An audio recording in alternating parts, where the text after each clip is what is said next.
Kemudian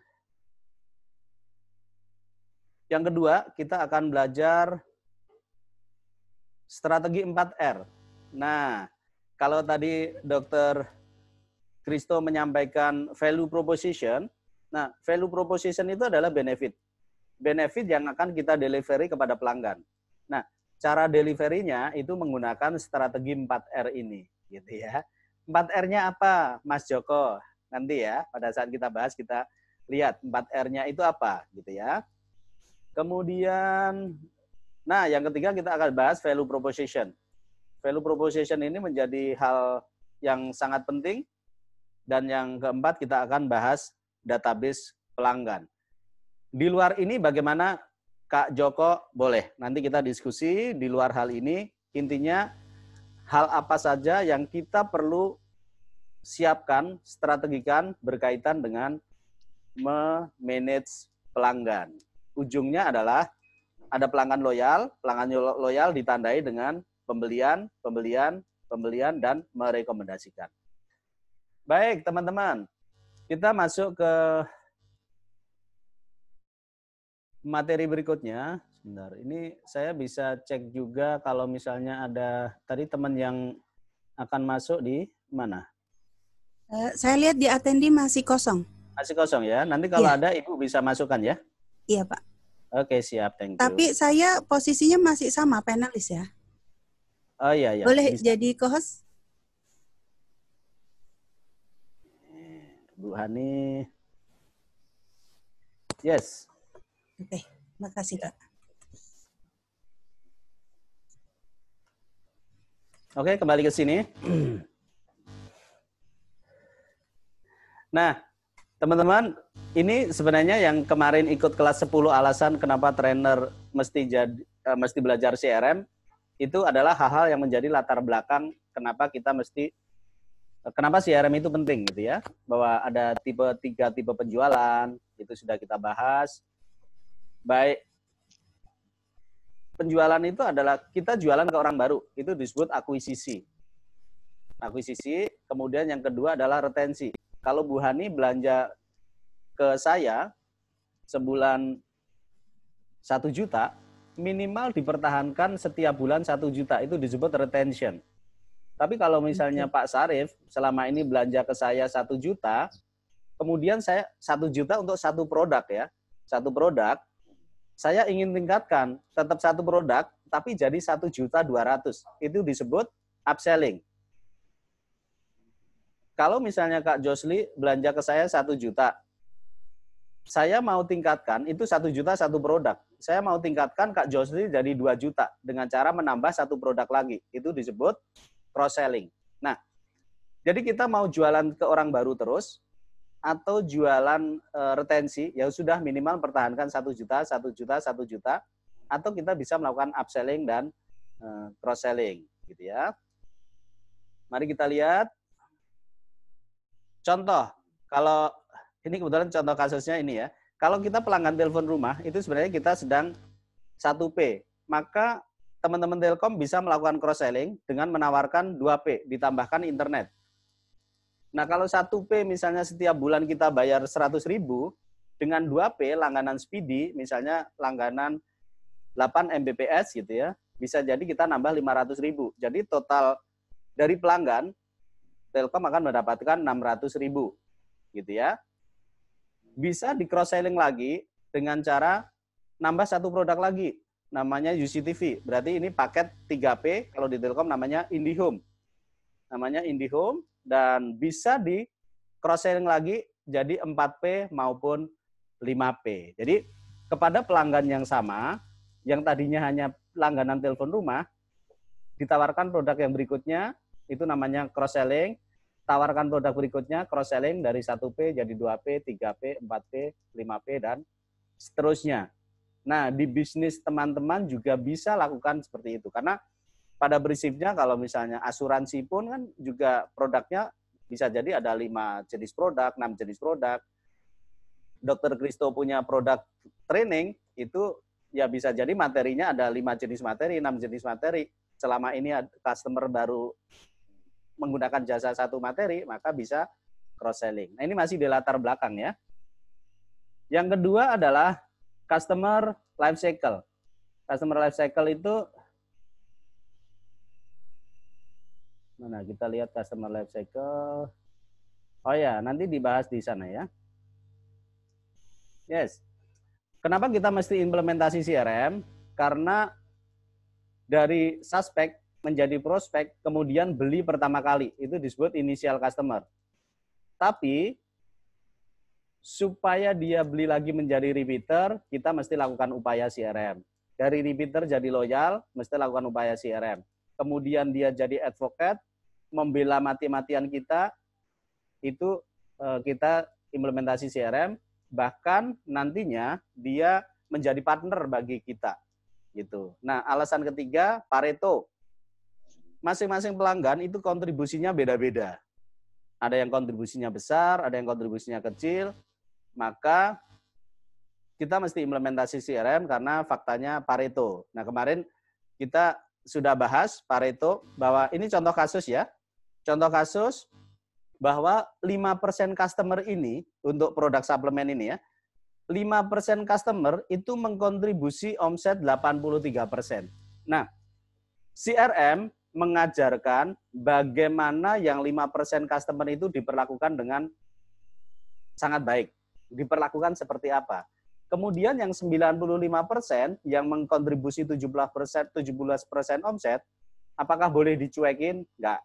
Tetap diberikan perhatian, hanya porsinya berbeda. Ya, yang 5% di atas ini diberikan perhatian lebih. Ini latar belakang kenapa mesti implementasi CRM, karena ada masing-masing pelanggan kontribusinya beda-beda terhadap bisnis kita. Jadi perlakuan yang kita buat harus beda-beda.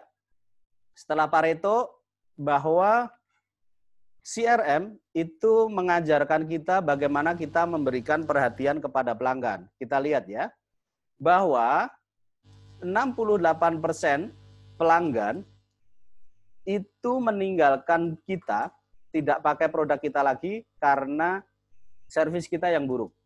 Bahasa gaulnya dicuekin. Jadi kalau misalnya Pak Sarif punya 100 pelanggan yang pernah beli produknya Pak Sarif, kemudian 100-100-nya dicuekin, bisa jadi minimal 68%-nya itu udah meninggalkan Pak Sarif. Dicuekin, gitu ya, dicuekin. Maka CRM itu mengajarkan bagaimana kita memberikan perhatian kepada pelanggan. Artinya apa? Minimal kita bisa menyelamatkan 68% kalau misalnya servis kita, perhatian kita sesuai dengan apa yang diharapkan oleh pelanggan. Ini alasan kenapa kita mesti belajar CRM. Kalau tidak puas terhadap produk, ada, cuma angkanya nggak besar. Berpaling ke kompetitor, ada, cuma angkanya nggak besar. Di tiap bisnis, angkanya bisa jadi berbeda-beda, tapi relatif tidak jauh berbeda. Meninggalkan bisnis kita karena meninggal dunia ada, tapi angkanya kecil. Pindah keluar kota, kalau misalnya bisnis kita ada di kota Jogja, kok dia nggak pernah datang ke rumah makan saya lagi? Oh, karena pindah tempat tinggal. Itu ada 3%. Nah, teman-teman, ini menjadi alasan mengapa kita mesti implementasi strategi CRM, bahwa kalau kita tidak memberikan perhatian kepada pelanggan, 68%-nya akan berpaling tidak menggunakan produk kita lagi. Ini, mari kita bertobat, gitu ya. Ini grafik tahun 2012, saya dapat dari buku Romancing the Customer, berpacaran dengan pelanggan. Insya Allah tahun depan buku berpacaran dengan pelanggan itu akan terbit ya.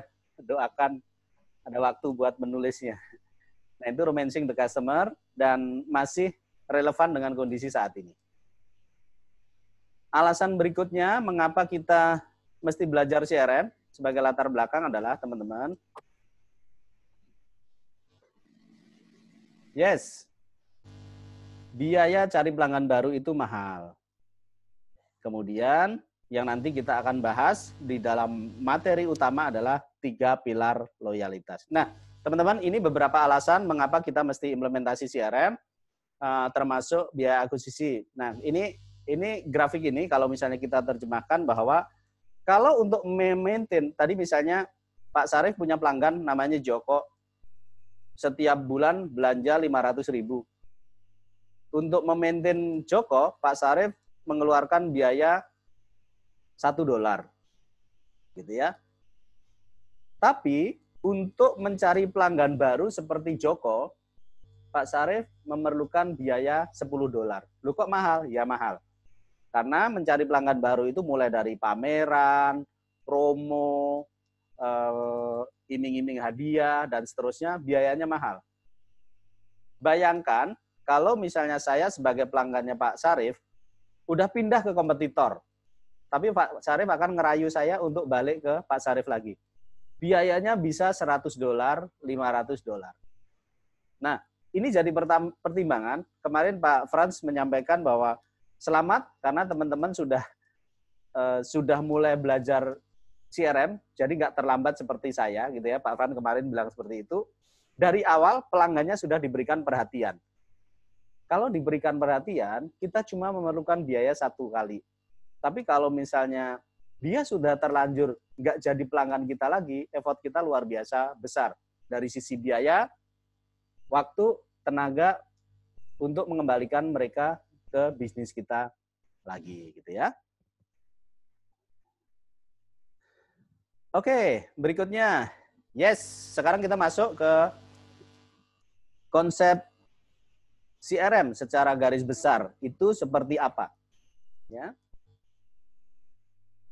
Pembahasan kita selama 2 jam ke depan itu ada di halaman ini. Contoh kasus, Kak Josli punya bisnis rumah makan. Maka pada saat Kak Josli implementasi CRM, Kak Josli akan punya data. Siapa saja yang datang ke rumah makan dia. Nah, pada saat datang, dia makan apa saja. Kemudian dia datang sendirian atau bersama teman-temannya. Sebulan berapa kali datang ke rumah makan? Menu yang biasa dia makan apa? Kemudian biasanya jam berkunjung ke rumah makan jam berapa saja. Ini Kak Josli punya bisnis rumah makan, dia punya database pelanggan. Nah, maka Kak Josli tahu nih, ini ada menu yang paling favorit, misalnya salah satu pelanggannya namanya Dr. Kristo, pelanggannya Kak Jos. Maka Kak Josli itu bisa dengan mudah melakukan analisa. Saya cari nih pelanggan saya yang suka minuman organik. Itu ya, jus organik misalnya. Maka Kak Josli punya nih datanya. Oh, ada 75 pelanggan yang setiap datang pasti minumnya jus organik. Maka Kak Josli bisa membuat benefit. Pada saat Kak Josli punya resep baru minuman organik, siapa yang ditawarkan? 75 pelanggan tadi. Loh, dia sukanya jus organik, pada saat ada menu baru jus organik, maka 75 pelanggan itu yang diberikan informasi. Ini benefit yang akan kita sasar. Nah, kemudian Kak Josli itu punya pelanggan yang sebulan datang ke restorannya itu minimal 5 kali. Ada yang 2 bulan sekali, tapi ini pelanggan itu 5 kali. Dikeluarkan datanya, pelanggan yang datang lebih dari 5 kali sebulan. Keluar datanya, oh ada 50 orang. Kita berikan apresiasi kepada 50 orang itu. Apresiasinya apa? Benefit ini yang akan kita berikan kepada itu. Nah, CRM itu di kotak ini. Kita punya data, datanya kita analisa, kita segmentasi, customer kelas A, kelas B, kelas C, customer yang minuman organik, minuman biasa, yang makannya vegetarian, yang makannya daging, dan seterusnya kita analisa. Selanjutnya, Kak Josli sebagai pemilik resto membuat benefit. Bisa jadi bikin menu baru, dasarnya adalah analisa pelanggan. Bikin program cashback, dasarnya adalah analisa pelanggan. Nah, program ini oleh Kak Josli digunakan untuk apa? Ini disebut loyalty program. apakah untuk upselling, apakah untuk cross-selling, apakah untuk relationship. Relationship nih, misalnya Kak Josli punya program ulang tahun. Bagi pelanggan yang ulang tahun, selama 1 minggu dari tanggal ulang tahun, mendapatkan diskon 50%. Nah, ini bisa digunakan sebagai program R. R yang pertama, yaitu program relationship. Tapi kalau misalnya Kak Josli bikin program, bagi yang mengajak temannya datang ke resto, akan mendapatkan voucher 200.000 yang bisa digunakan pada kunjungan berikutnya. Ini namanya program upselling ataupun cross-selling. Berarti program retensi. Demikian, artinya CRM itu ada di kotak ini. Kita punya data kita analisa, kemudian kita buat benefit. Nah, Dr. Christo, benefit itu adanya di sini. Value proposition itu di kotak ini. Value proposition kita gunakan untuk tujuan apa?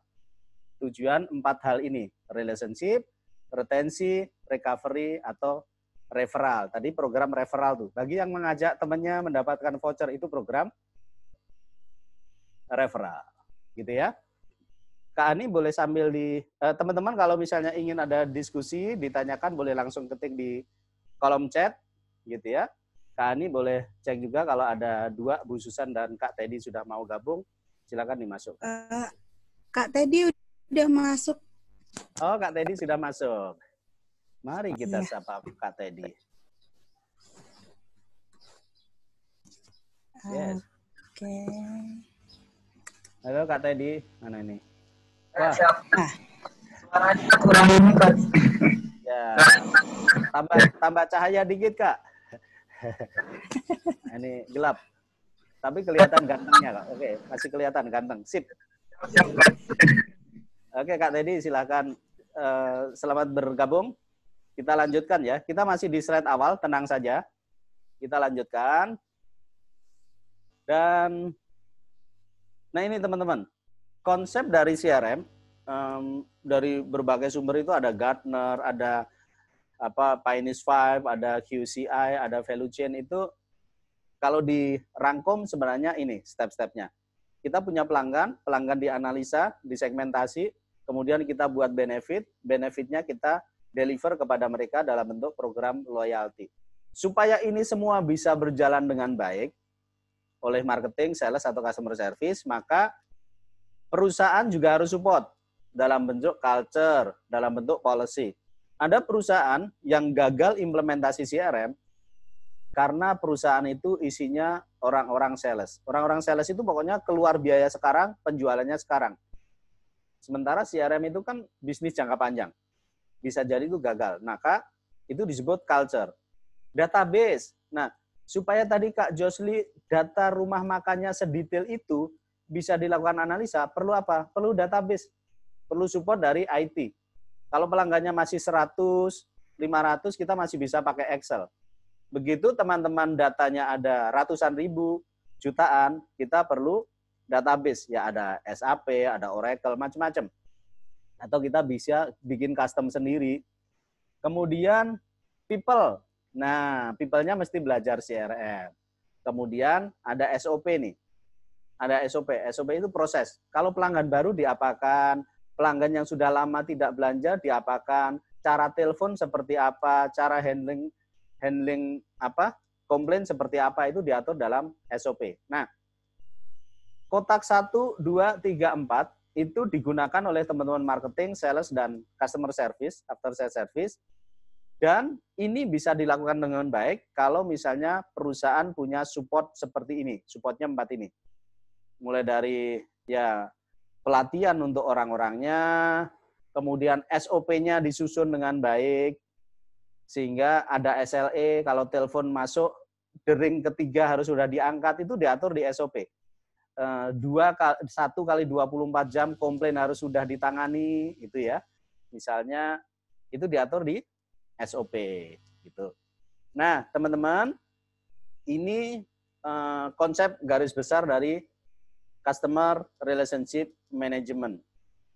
Silakan dibayangkan di bisnisnya sendiri-sendiri. Kira-kira kotak pertama gimana nih? aku nggak punya datanya loh. Ya, bisa jadi.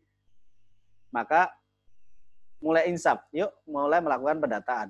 Oh, datanya ada, tapi nggak pernah dibuat analisa. Oke, berarti datanya misalnya sudah ya 50% baik lah. Data itu jadi ada cuma nama sama nomor telepon, itu sudah ada datanya, cuma minim. Data nomor telepon, tanggal lahir, udah lebih baik. Data nomor telepon, kemudian hobi, lebih baik lagi. Data nomor telepon, tanggal lahir, hobi, kemudian kebiasaan bayar, cash atau kartu kredit misalnya. Nah itu data, gitu ya. Termasuk tadi contoh kasus Kak Josli, rumah makan itu sampai tahu orang yang biasa makan jus organik siapa, yang jus non organik siapa, itu ada datanya, gitu ya. Oke, kita lanjutkan. Kak Joko, Yes. menentukan data-datanya gimana ya? Maksudnya apa saja data-data yang dibutuhkan gitu? Ya, nah ini pertanyaan yang sebenarnya nanti kita bahas di bab keempat mengenai database. Jadi intinya begini, Kak. Ini Kak Josli ya barusan ya. Betul. Yes. Intinya begini, semakin banyak data, semakin baik, selama data itu relevan. Contoh kalau misalnya saya bisnis produk kesehatan, data berat badan penting nggak? Penting. Data usia penting nggak? Penting. Data riwayat penyakit penting nggak? Penting. Data tempat wisata yang biasa dia kunjungi penting nggak? Bisa jadi nggak relevan. Tanggal pernikahan bisa jadi nggak relevan. Kalau misalnya kita produknya produk internet, ya kita jualan data internet atau provider penyedia internet, maka berapa jumlah keluarga di dalam rumah itu penting. Berapa spend biasanya Anda menggunakan internet untuk apa saja, itu penting. Jadi jawabannya Kak Josli, bagaimana menentukan data apa yang perlu kita data, apa yang enggak, itu disesuaikan dengan bisnis yang kita lakukan. Ya, seperti jadi menentukan relevansinya itu kita sendiri ya, Kak? Yes, kita sendiri bisa sambil dibayangkan begini. Kira-kira untuk meningkatkan penjualan saya perlu data apa ya? Tadi contoh kasus nih. Contoh kasus kalau misalnya tadi pertama kita bahas Kak Josli punya rumah makan. Maka data paling penting apa? Data nama, nomor telepon, penting. Kemudian dia makan apa saja selama di resto, penting. Kemudian berarti data transaksi ya. Data transaksi itu sangat penting. Kemudian kebiasaan dia datang sendiri atau bersama temannya, penting. Karena nanti begitu, oh ini ada orang yang kalau datang pasti tidak sendirian, pasti minimal berdua. Maka data itu penting nggak buat kita gunakan untuk cross-sell atau upsell? Penting. Kak Josli akan membuat benefit nih. Akan membuat benefit menu untuk couple, harga lebih ekonomis. Siapa yang disasar? Orang-orang yang kalau datang bersama pasangannya. Menu untuk couple, tapi kita broadcast ke orang-orang yang kalau ke resto sendirian, bisa jadi kurang tepat sasaran. Nah itu, data itu masih relevan. Data itu masih relevan. Tadi ada, dia makanan yang biasa dia makan apa? Dia ke resto biasanya pagi, siang, atau sore. Gitu ya. Maka kalau misalnya resto kita itu periode jam 1 sampai jam 6 sore itu sepi.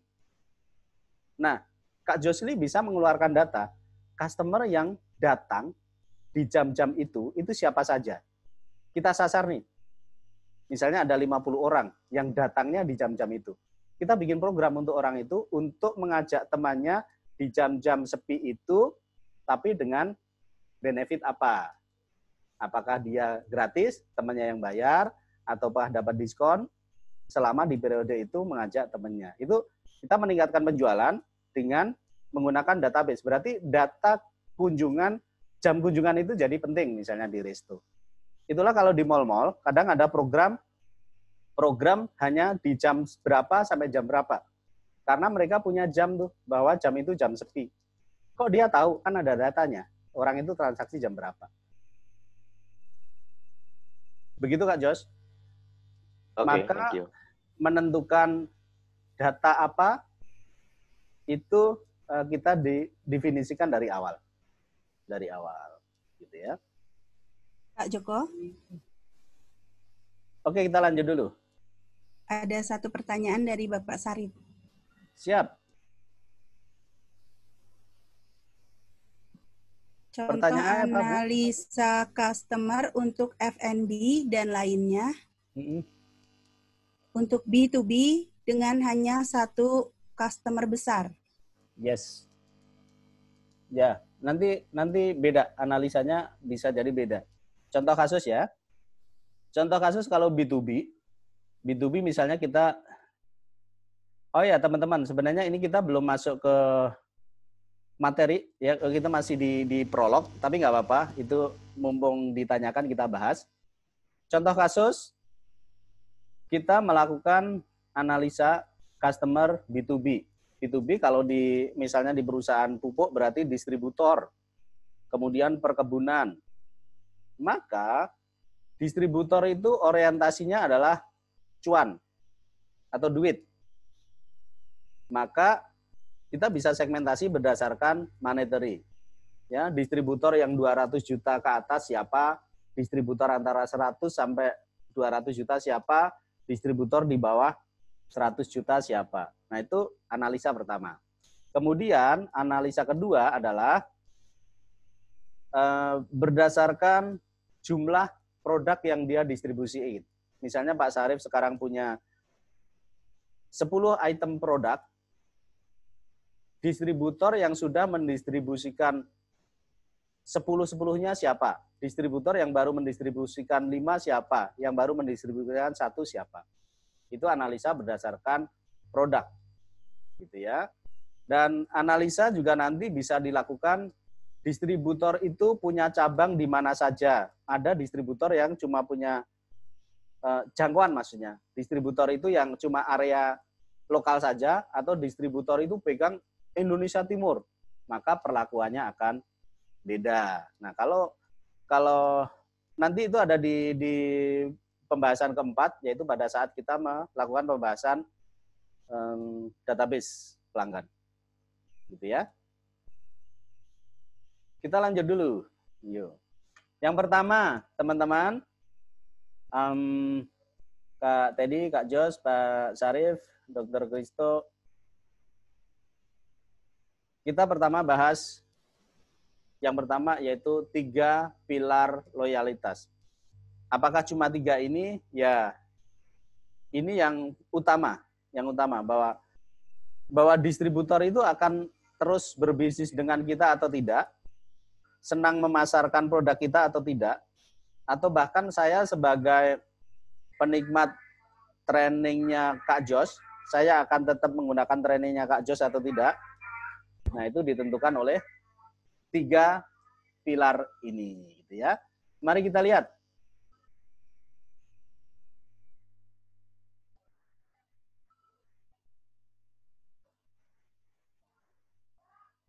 Nah, ini teman-teman, 3 pilar itu adalah value, yang tadi di depan kita bahas namanya value proposition. Kemudian ada brand kita sebaik apa. Kemudian yang ketiga itu adalah relationship, gitu. Contoh kasus value itu adalah mulai dari kualitas produk, harga, diskon, gitu ya. Termasuk layanan after sales service. Ya, after sales service itu bisa masuk value, bisa kita fokuskan di relationship juga.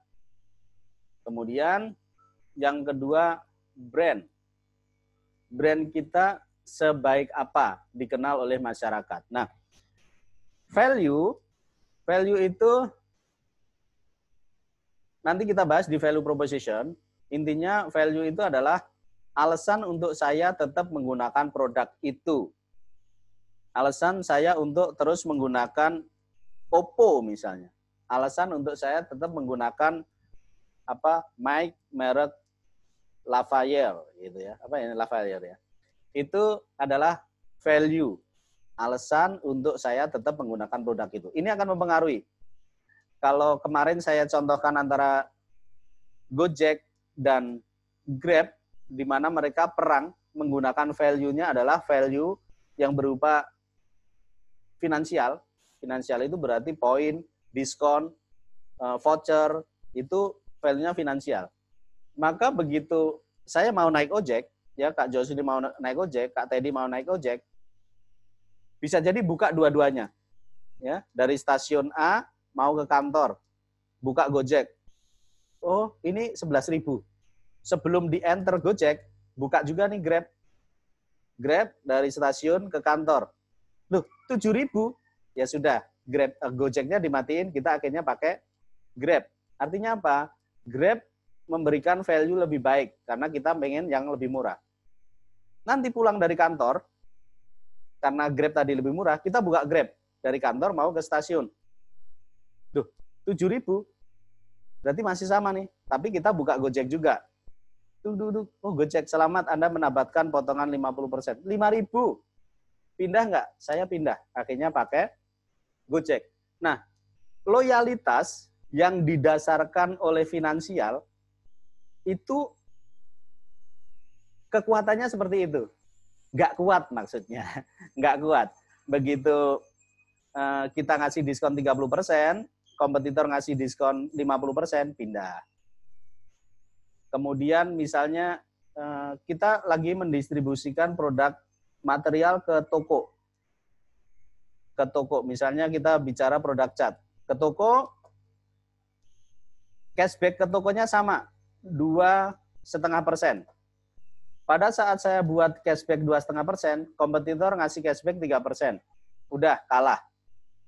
Kemudian kita ngasih cashback 3% plus SPG. Saya taruh di toko itu. Pindah ke produk kita yang lebih dijual oleh si toko. Nah, udah gitu, kompetitor cashback ngikutin kita nih. Cashbacknya 3%, naruh SPG, dan gratis biaya pengantaran. Pindah lagi. Nah, itu value. Value itu mudah sekali ditiru, dan loyalitas yang didasarkan atas value itu selama kita masih punya biaya untuk membiayai value itu, maka kemungkinan akan loyal. Nah gitu ya. Tapi begitu kompetitor memodifikasi sedikit, nah bisa jadi berubah. Itu value. Brand. Brand kalau misalnya Apple gitu ya. Apple itu udah jaminan mutu. Harganya mahal, tapi mau sampai kapanpun, sampai kita bosen juga nggak rusak. Berarti dikenal seperti itu. Value-nya adalah produk berkualitas, kemudian secara brand siapa yang nggak kenal gitu ya. Dan dikenal dengan produk yang awet, tahan banting, nggak rusak-rusak. Itu brand. Kalau kita kemarin bahas kita sebagai trainer, reputasi kita itu masuk di dalam brand. Ya, begitu kita ketik nama Josli di Google atau di YouTube, keluar tuh banyak sekali. Yes, berarti branding kita sebaik itu. Orang mudah menemukan kita, dan berita tentang Josli itu baik semuanya. Event di mana, bertemu dengan menteri, bertemu dengan wali kota, itu brand. Itu akan menentukan dia tetap pakai jasa Kak Josli atau tidak, ngelihat dari brand gitu ya. Kemarin Kak Fran juga cerita bahwa 80% kelas dari Kak Fran itu berasal dari YouTube. Artinya Pak Fran melakukan branding di YouTube, orang cari menemukan Kak Frans, dan akhirnya menghubungi, maka 80% kelasnya itu berawal dari branding yang baik, sehingga mudah ditemukan. Nah, brand dan value, teman-teman, ini mudah sekali dimodifikasi oleh kompetitor, mudah dilihat, mudah dimodifikasi, dan mudah ditiru dan dimodifikasi.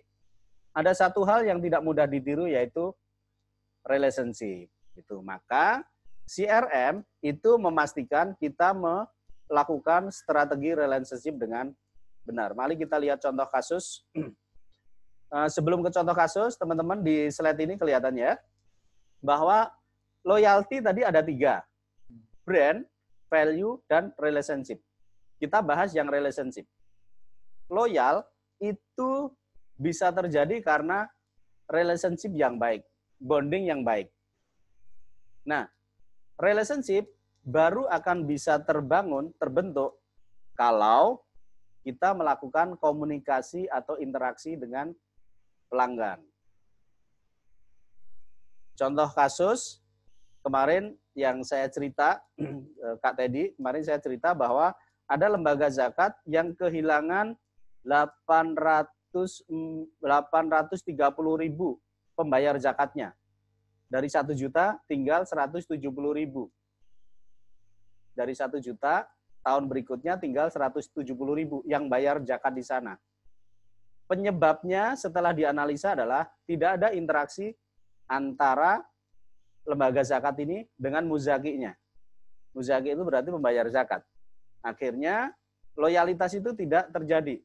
Bisa jadi dia bayar zakat ke lembaga lain, bisa jadi dia berhenti bayar zakat, tapi kehilangan 83% pelanggan dianalisa ternyata karena tidak ada interaksi. Kemudian ada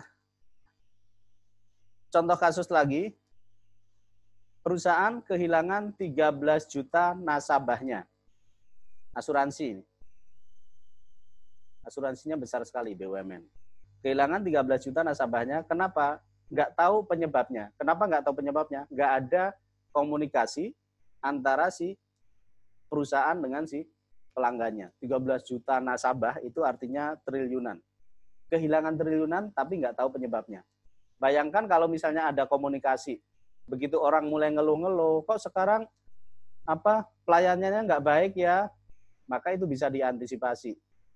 Begitu dia ingin ngeluh, tapi nggak ada komunikasi, keluhannya nggak sampaikan, ya sudah saya pakai asuransi yang lain saja, gitu ya. Maka teman-teman dalam hal relationship yang teman-teman harus lakukan adalah komunikasi. Maka di dalam CRM nanti kita ada namanya kontak manajemen. Kontak manajemen, bagaimana kita berinteraksi. Interaksi yang benar adalah ketika kita melakukan interaksi dengan menggunakan data.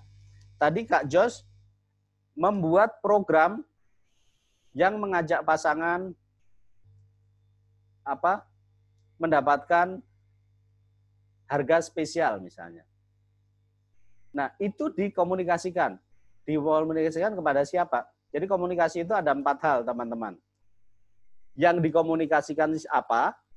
Dikomunikasikan kepada siapa? Yang mengkomunikasikan siapa? Menggunakan channel apa? Dan kapan? Berarti ada 5. Yang dikomunikasikan apa? Tadi contoh kasus mengkomunikasikan program datang ke resto dengan pasangan dapat potongan harga. Itu yang dikomunikasikan. Yang dituju untuk komunikasi itu siapa? Yaitu orang yang biasa datang ke resto bersama pasangannya. Itu yang disasar. Kemudian yang mengkomunikasikan siapa? Ya, bisa jadi staf admin, bisa jadi staf customer service mengkomunikasikan. Lewat channel apa? Bisa lewat telepon, bisa lewat WA, bisa lewat SMS, bisa lewat sosial media. Tapi menyasar kepada pelanggan yang biasa kalau datang couple tadi, gitu ya. Itu semua baru akan terjadi kalau teman-teman punya data, gitu ya. Di produk kesehatan saya punya contoh kasus bahwa dari 350.000 pelanggan saya produk kesehatan, itu saya bisa tahu. Nah, ini ada Dr. Kristo, nanti bisa berikan masukan, bahwa kita punya data, kita punya scoring, bahwa saya punya resiko jantung tinggi, rendah, atau sedang. Jadi dari 350.000 customer, saya itu bisa tahu customer yang punya resiko jantung tinggi siapa saja. Ada tuh 120.000. Yang tinggal di Jakarta, ada 50.000. Yang masih aktif belanja, ada 30.000. Yang selama ini pakai suplemen, ada 10.000. Dan seterusnya. Maka data ini yang kita gunakan untuk komunikasi. ketika perusahaan akan launching produk untuk memperbaiki aliran darah, siapa yang akan disasar? Ya tadi dicari. Saya mau menyasar customer yang punya resiko tinggi jantung. Udah, dibandingkan orang yang punya resiko tinggi rendah, resiko jantung rendah, akan lebih pas kalau kita komunikasikan itu kepada orang yang punya resiko tinggi jantung, gitu ya. Itu data. Nah, loyal karena relationship, relationship karena komunikasi, komunikasi karena kita punya data yang baik. Maka di dalam kolom tadi kita selalu awali dengan data. Ini yang kemarin saya contohkan. Jadi yang menggunakan peci ini adalah Pak Arif, distributor kita di Cirebon. Jadi ketika beliau ngeluh gampang capek, saya dan bos saya dan dokter ini sebelahnya ini dokter perusahaan, kita ajak untuk suntik vitamin ke Pak Arif. Malamnya kita dinner. Ini malamnya dinner, paginya kita breakfast di sebuah tempat, hanya untuk menjaga relationship dengan si Pak Arif. Kenapa? Pak Arif ini punya bisnis yang sangat besar mendistribusikan cat kita. Maka kita lakukan relationship sebaik ini. Ngeluh gampang capek, kita datang ke Cirebon, satu mobil, ajak dokter, suntik vitamin, makan malam, dan breakfast. Bisnis lancar, itu relationship. Ini distributor kita di Kendari, hobinya curhat apapun. Maka ya saya ditugaskan ke Kendari, Jok, kamu ke Kendari, kok Anen pengen curhat. Saya dengerin curhatnya. Nah, ini kan rokoknya rokok berat lah ini ya. Kalau sebut merek namanya Jisamsu. Nggak ada filternya. Ngobrol dari jam 9 sampai jam 2 pagi, habis 2 pak, kopi, curhatnya semuanya selesai, kita dengerin, kita iakan, besok paginya saya pulang ke Jakarta. Hanya untuk memastikan bahwa bisnis di Kendari, karena distributornya beliau, itu 2M, 2,5M setiap bulannya. Itu relationship, ini contoh ekstrim relationship ya. Dan itu teman-teman bisa lakukan di dalam CRM. Ini tidak mudah ditiru dibandingkan dengan brand maupun ini. Nah, ini adalah pembahasan pertama mengenai CRM, bahwa selain kita mesti punya brand yang baik, kemudian kita mesti punya value yang baik. Nanti value kita bahas secara khusus di value proposition, tapi kita juga punya relationship yang sangat baik dengan pelanggan. Relationship itu ditandai dengan kontak manajemen. Kita tidak cuek terhadap pelanggan kita, tapi selalu ada komunikasi. Kita mundur ke depan tadi, mundur ke belakang ya, mundur ke slide yang depan tadi, bahwa 68% pelanggan kita pergi karena tidak ada komunikasi atau kita cuekin. Maka relationship, interaksi ini menjadi sangat penting. Kenapa R-nya saya lingkari? Karena kunci dari CRM itu adalah relationship. Relationship terjadi karena komunikasi. Komunikasi terjadi karena kita punya data mereka. Apa yang dikomunikasikan, apa yang ditawarkan, siapa yang menawarkan, kapan, itu semuanya data. Maka loyalitas sangat tergantung dari data nanti yang kita punyai terhadap pelanggan kita. Nah, teman-teman, itu pembahasan pertama mengenai CRM kita di siang hari ini, yaitu 3 pilar loyalitas. Brand, value, dan relationship. Gitu ya. Kak Joko? Yes. Menarik sekali pembahasan pertama. Sampai nih Pak Teddy kayaknya banyak yang mau ditanyakan. Langsung di-unmute aja. Silahkan Pak Teddy. Udah ada 2 pertanyaan di sini. Oke, Kak Teddy.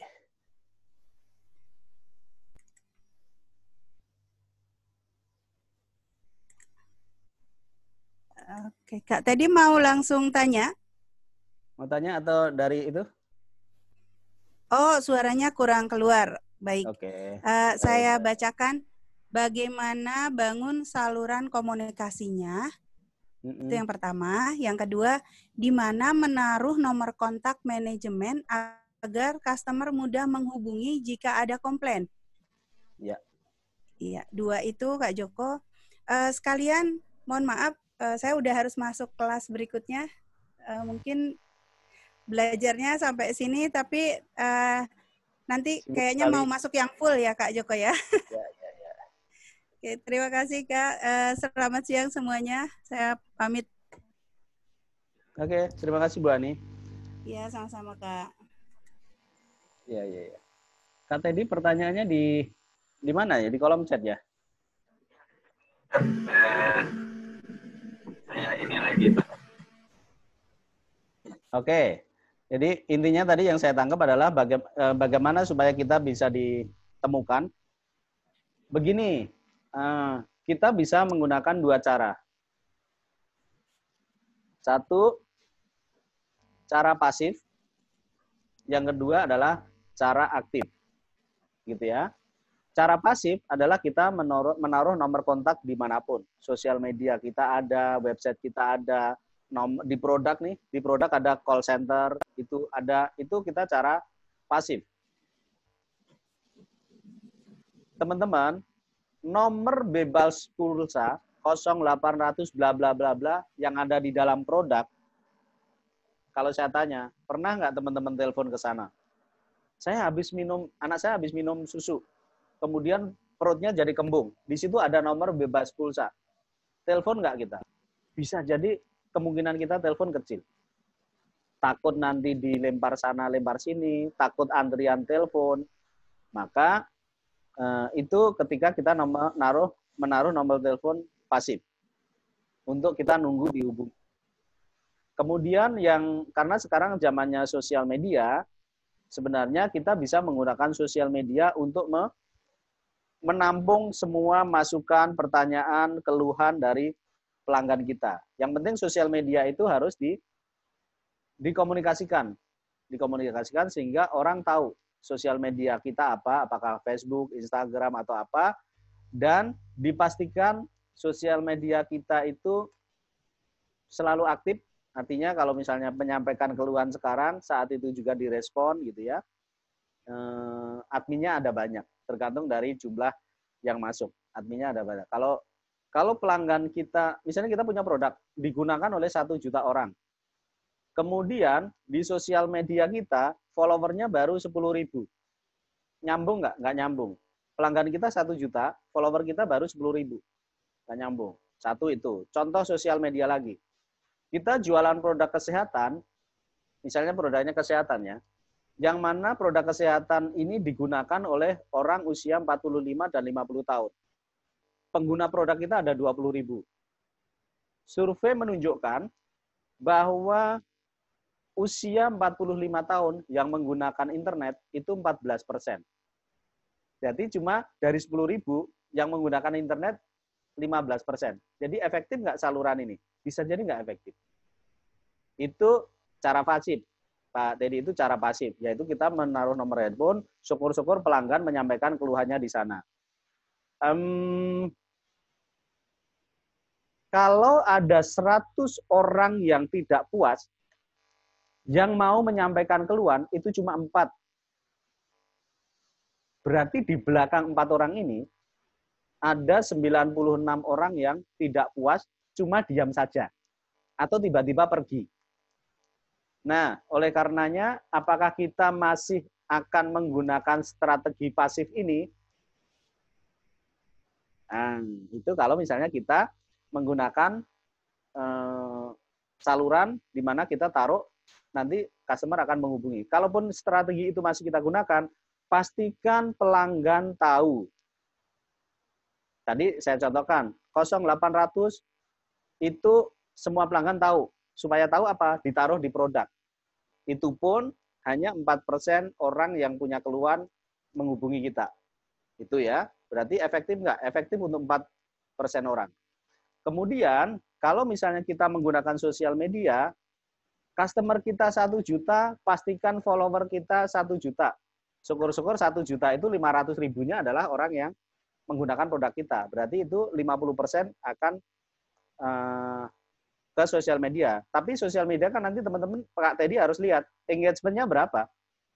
Follower kita 1 juta, tapi begitu kita posting, yang respon cuma 100, 0,01%. Engagement di sosial media itu kecil sekali. Mbak Inul itu engagement-nya 12%, 10%, 12%. Si Ria Ricis engagement-nya 7%, 10%. Artinya sosial media efektif untuk segitu.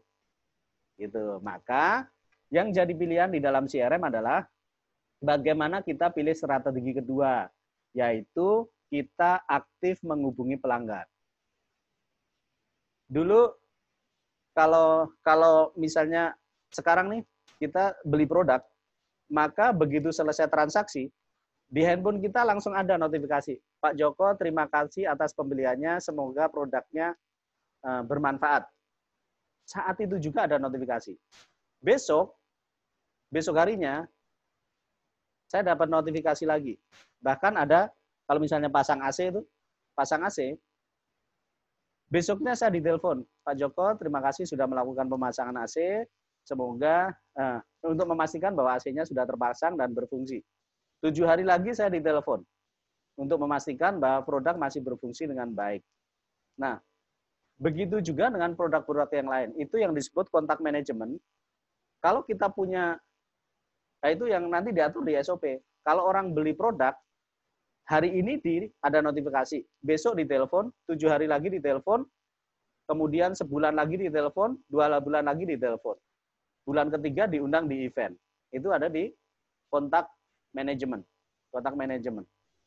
Jadi kalau di belakang saya itu ada customer disegmentasi, kemudian diberikan treatment sesuai dengan ini customer yang baru beli diapakan gitu. Nanti di dalam CRM Kak Teddy, ini juga buat teman-teman yang lain, ada 2 aktivitas, yaitu aktivitas relationship dan aktivitas selling. Biasanya kita sebagai pemasar itu rajin melakukan aktivitas selling, tapi lupa melakukan aktivitas relationship. Contoh, misalnya ada produk suplemen, anggap aja ini suplemen. Suplemen itu konsumsi habis 3 bulan. Kebiasaan kita sebagai pemasar, setelah beli, karena di data kita ada, oh Pak Joko itu kira-kira habisnya 3 bulan lagi. 3 bulan lagi dihubungi.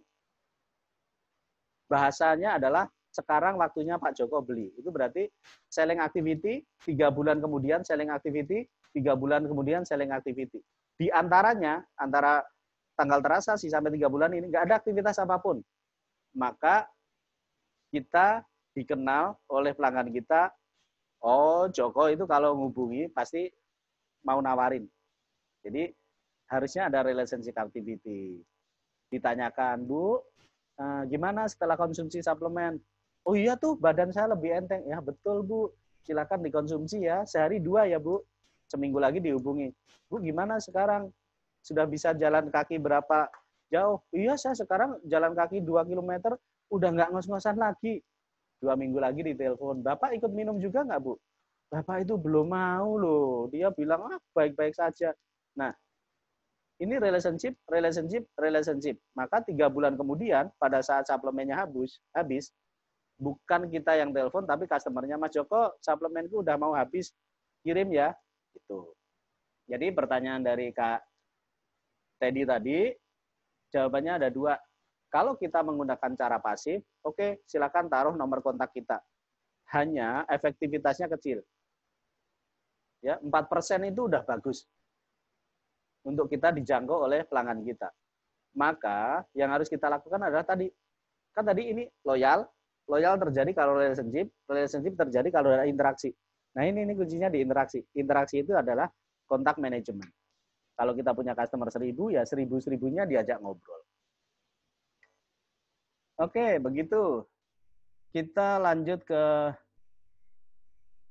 materi berikutnya. Kita masuk ke yang kedua. Nah, ini seru ini. Ini seru.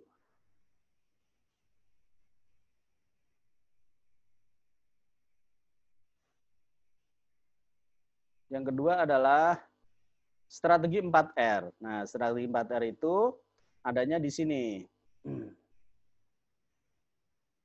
Yes. Di sini. Ya. Tadi kita punya database, kemudian database-nya kita analisa, kemudian kita membuat benefit. Nah, benefit dibahas setelah 4R. Harusnya benefit dulu baru 4R ya. Ini urutannya sengaja dibalik. Gitu ya. Nah, sekarang kita bahas di konsep CRM ini, kita bahas yang kotak ke-4, yaitu loyalty program. Itu ada 4R. Program yang tujuannya untuk relationship, program tujuannya untuk retensi, program tujuannya untuk referral, dan program tujuannya untuk recovery. Itu 4R. Mari kita lihat. Dulu kita kenal ada 4R, 7P, 4P, ya, produk, place, price, promo, kemudian berkembang jadi 7P, 14P, dan seterusnya. Sekarang kita bahas untuk strategi jangka panjang, kita menggunakan strategi 4R. Nah, 4R itu relationship, retention, referral, dan recovery. Referral dan recovery. Recovery, kalau misalnya Kak Syarif punya 1000 pelanggan yang pernah menggunakan produknya Kak Syarif, yang masih aktif itu 100 itu masih menggunakan produk, berarti ada 900 yang sudah tidak menggunakan lagi. Berarti siapa yang perlu di recovery? Yaitu 900 pelanggan tadi. Maka kita buat program tujuannya adalah untuk merecovery 900 pelanggan tadi, syukur-syukur ada 100 yang kembali menggunakan. Syukur-syukur ada 200 yang kembali menggunakan produknya Pak Syarif. Itu disebut program recovery. Program relationship itu adalah digunakan untuk customer loyal. Customer loyal, agar tetap loyal, maka kita jaga. Ya, si customer itu hobinya mancing, ya salesman itu kita programkan untuk menemani si customer tadi mancing. Syukur-syukur ada lomba mancing, kita support dia. Customer tadi ngeluh gampang sakit, gampang capek, ya kita kasih solusi. Nah, relationship itu ada kegiatan misalnya event gathering, gala dinner, ucapan ulang tahun, itu relationship. Program retention, teman-teman, retention itu adalah program yang kita gunakan mempertahankan transaksi dari si customer. Kalau saya jadi pelanggannya Dr. Christo, saya setiap bulan belanja 100.000 suplemen dari Dr. Christo, saya akan dipertahankan dengan program retention. Minimal tetap 100.000, itu disebut retention. Tapi karena Dr. Christo tahu saya punya keluarga, oh Pak Joko nih jangan dikonsumsi sendiri. Kalau Mas Joko dikonsumsi sendiri, bener 100.000. Maka saya upselling. Istrinya juga konsumsi. Kalau saya konsumsi, istri konsumsi, dari 100.000 jadi 200.000. Itu disebut upselling. Saya di upselling oleh Dr. Christo menggunakan program retention. Supaya saya bisa upselling, programnya apa?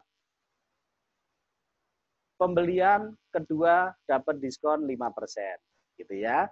Atau apapun lah, ya, supaya upselling. Kemudian selanjutnya Dr. Christo melakukan cross selling terhadap saya menggunakan program retention. Pak Joko sudah menggunakan vitamin antioksidan dari Dr. Christo. Nah, artinya Pak Joko sudah konsen terhadap kesehatan keluarganya. Buktinya minum antioksidan dari saya. Saya tawarkan produk yang lainnya. Misalnya produk yang mendukung antioksidan. Entah misalnya imunomodulator yang lainnya, atau suplemen yang lainnya, di cross-selling. Jadi dari 100.000 bisa ditingkatkan jadi 200.000 menggunakan produk yang sama. Hanya dosisnya ditambah. Dengan cara istri juga ikut konsumsi. Atau retention dengan cara menggunakan cross-selling. Dari satu produk, jadikan 2 produk ditawarkan.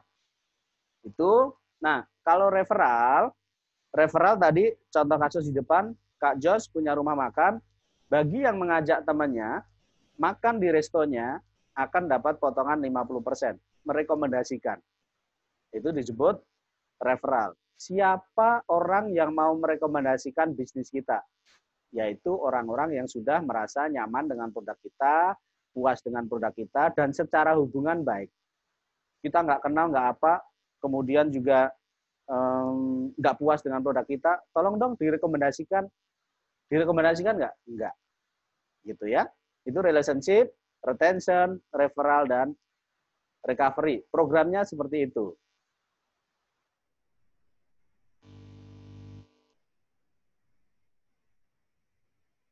Ada yang ingin didiskusikan sebelumnya? Sebelum kita masuk ke pembahasan yang lainnya? Nah, setelah ini kita akan masuk di pembahasan ketiga. Pembahasan ketiga yaitu value proposition. Value proposition.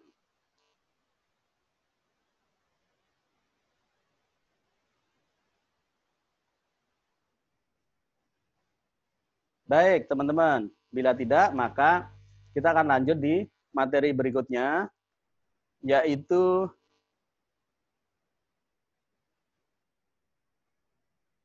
setelah 4R itu value proposition. 4R tadi adalah program relationship, retention, referral, dan recovery. Ini empat-empatnya adalah program loyalty untuk pelanggan. Program loyalty untuk pelanggan, posisinya adalah di ini. Sekarang kita bahas value proposition. Kalau di slide ini berarti posisinya di sini. Kita punya customer kita segmentasi, kemudian dari hasil segmentasi kita membuat program atau benefit sesuai dengan profil customer kita, gitu ya. Pertanyaan dari Kak Teddy, ya saya jawab dulu. Yang melakukan relationship dan retention siapa ya? Nah, pertanyaannya jawabannya ada di slide ini nih. Marketing, sales, dan customer service. Di beberapa perusahaan, tim sales itu juga bertugas untuk memaintain pelanggannya. Ada juga tim sales, tugasnya hanya jualan, untuk pembelian berikutnya diserahkan ke customer service. Sementara teman-teman marketing, CRM itu bisa masuk di tim marketing, yang membuat benefit itu siapa? Teman-teman marketing. Yang membuat program loyalty siapa? Teman-teman marketing. Yang eksekusi siapa? Bisa jadi dieksekusi oleh teman-teman sales, bisa jadi dieksekusi oleh teman-teman customer service. Contoh kasus. Kalau misalnya di toko misalnya kita bicara contoh kasus tadi ya, toko bahan bangunan. Toko bahan bangunan berarti customer-nya adalah toko bahan bangunan. Ya, produknya bahan bangunan. Misalnya semen, cat gitu ya, misalnya cat. Yang melakukan relationship siapa? Teman-teman sales yang ada di lapangan. Customer service melakukan relationship enggak terhadap toko? Iya. Mereka menggunakan relationship menggunakan telepon dari kantor pusat. Bahkan teman-teman accounting itu melakukan relationship terhadap toko pada saat melakukan penagihan, pada saat melakukan administrasi yang lain, itu teman-teman dari finance, accounting yang melakukan relationship terhadap toko. Teman-teman sales melakukan relationship dengan cara visit ke toko. Teman-teman marketing membuat program gathering untuk para toko. Membuat program CSR untuk agar produk kita itu banyak dicari oleh pelanggan, sehingga toko dia jadi ramai. Jadi tiga-tiganya ini bersama-sama melakukan program. Nanti di belakang ada contoh kasus program 4R ini dari salah satu produk. Nah, nanti bisa dilihat di sana. Oke, sekarang kita masuk ke ini, value proposition. Value proposition terjemahannya adalah benefit. Nah, kalau di kotak sebelah kiri, Ya, itu ada customer life cycle. Customer life cycle itu mulai dari suspek, kemudian berubah jadi prospek, kemudian beli pertama kali, repeater, jadi beli berulang, kemudian sampai loyal. Loyal itu berarti apapun yang kita tawarkan dia mau, nggak usah diapa-apain, dia akan tetap menggunakan produk kita, loyal, sampai akhirnya dia membela produk kita, membela, merekomendasikan, itu sudah jadi advokat. Nah, customer berubah status dari prospek jadi beli pertama kali itu karena ada benefit yang kita kasih. Benefitnya berupa apa? Produk berkualitas, produk yang memberikan solusi untuk dia, harga promo, beli satu gratis satu, itu adalah benefit yang dari prospek akhirnya beli pertama kali. Dari beli pertama kali akhirnya jadi repeater itu karena ada benefit tambahan. Udah di sini misalnya benefitnya ada 2, yaitu produk berkualitas dan diskon 5%. Untuk jadi repeater, produk berkualitas nomor 1, benefit kedua adalah diskon 5%, benefit ketiga adalah relationship dari tim after sales service. Itu kan benefit. Atau misalnya dari repeater untuk menjadi loyal, produk berkualitas nomor 2 adalah diskon 5%, yang ketiga ada relationship dari after sales service, yang keempat adalah misalnya diundang gathering, jadi loyal, dan seterusnya. Atau misalnya tadi ditemenin mancing, ikut dalam komunitas yang customer itu ikut si salesnya. Ini loyal. Selalu harus ada benefit sehingga customer itu naik kasta. Dari prospek jadi initial customer atau first buyer, first time buyer, jadi repeater, jadi loyal, sampai advokat. Nah, yang kita bahas sekarang adalah benefit atau value proposition.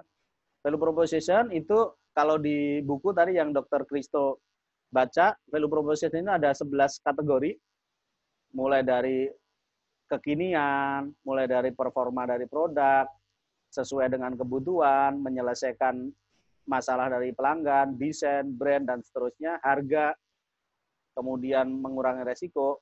Tapi kita juga bisa kelompokkan jadi 3 ini. Dari 11 itu biar mudah, yaitu benefit yang berupa finansial, diskon, kemudian poin, beli satu gratis satu, bebas biaya kirim, itu masuk di finansial. Gitu ya. Bundling produk itu finansial. Diskon finansial. Kemudian ada benefit yang bersifat emosional. Benefit yang bersifat emosional itu adalah bebas antrian, diundang gathering, gratis konsultasi, kemudian gala dinner dengan manajemen. Itu emosional. Tadi ditemani mancing, suntik vitamin, temenin ngobrol, itu emosional. Dengan demikian, finansial bondingnya menghasilkan bonding. Tapi bonding dari finansial tidak lebih baik dibandingkan bonding dari emosional bonding. Jadi finansial, benefit finansial menghasilkan financial bonding atau transaksional bonding. Emosional, benefit emosional itu menghasilkan emosional bonding. Nah, spiritual itu lebih tinggi lagi. Ada contohnya, setiap rupiah yang Anda belanjakan, itu setiap produk yang Anda beli, 50 rupiahnya akan disumbangkan ke Yayasan Cancer. Kalau misalnya kita bikin kelas, 50% uang pendaftaran Anda akan disumbangkan untuk COVID. Nah, itu kita sentuh dari sisi spiritualnya. Itulah kenapa di Grab, Gojek itu difasilitasi. Memberikan tips, memberikan ini itu difasilitasi. Itu spiritual. Ya. Kalau kita buka, ini berarti benefit secara finansial. Benefit secara finansial. Ini finansial semua yang contoh di sini. Kemudian, Rabo Ganteng, diskon 50%. Ini finansial. Benefit secara finansial. Kemudian, nah, ini juga diskon. Berarti benefit secara finansial. Ini secara emosional. Hidupnya lebih nyaman, Ini benefit secara emosional yang disentuh. Kalau ini benefit secara spiritual, gitu ya. Contoh lagi, ini misalnya ini, edukasi beauty class, ini benefit secara emosional. WA, blasting untuk ucapan selamat ulang tahun, emosional. Dan seterusnya, ini juga klinik juga, ini STEM, ini berarti finansial, promo finansial, customer ulang tahun dapat diskon, ini finansial dan emosional, reminder, by WA, SMS, telepon, ini emosional. Jadi, itu contoh-contoh. Nah, ini contoh kasus. Pelanggannya dari perusahaan cat ini ada 3. Toko bangunan, karyawan toko, dan tukang. Toko bangunan dikasih benefit apa? Tukang dikasih benefit apa? Karyawan toko diberikan benefit apa? Nah, ini adalah value yang akan kita berikan kepada pelanggan. Nah, kalaupun ada pelatihan, tukangnya ada 500.000 tukang, apakah 500.000-nya semuanya diberikan? Enggak. Maka kita harus segmentasi tukang yang mana. Kemudian sertifikasi siapa? Gitu ya. Yang penting pelanggan kita ada 3, 3-3-nya diberikan benefit. Itu contoh kasus. Cara membuat benefit, teman-teman, di buku value proposition itu diajarkan ini. Cara intinya di sini. Pak Syarif punya benefit, punya produk nih. Pak Syarif punya produk. Nah, produk itu, oke, kita lihat chat.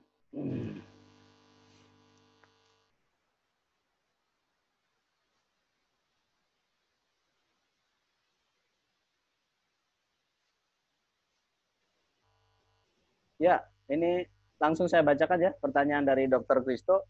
Pak, mohon izin, apakah value proposition itu bukan value yang kita propose, tawarkan ke customer kita ya? Yes, benefit. Kemudian sepemahaman, value proposition itu lebih kekal. Kita propose kepada customer sejak awal, semacam lebih strategik begitu.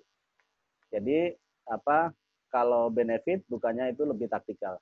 Ya, jadi ada value proposition yang lebih besar, di dalamnya itu ada benefit yang lebih taktikal, yaitu USB ya, unique selling point-nya, USP-nya. Nah, itu bagian dari value proposition. Intinya kita sedang membicarakan benefit apa yang kita mau kasih ke pelanggan, gitu ya.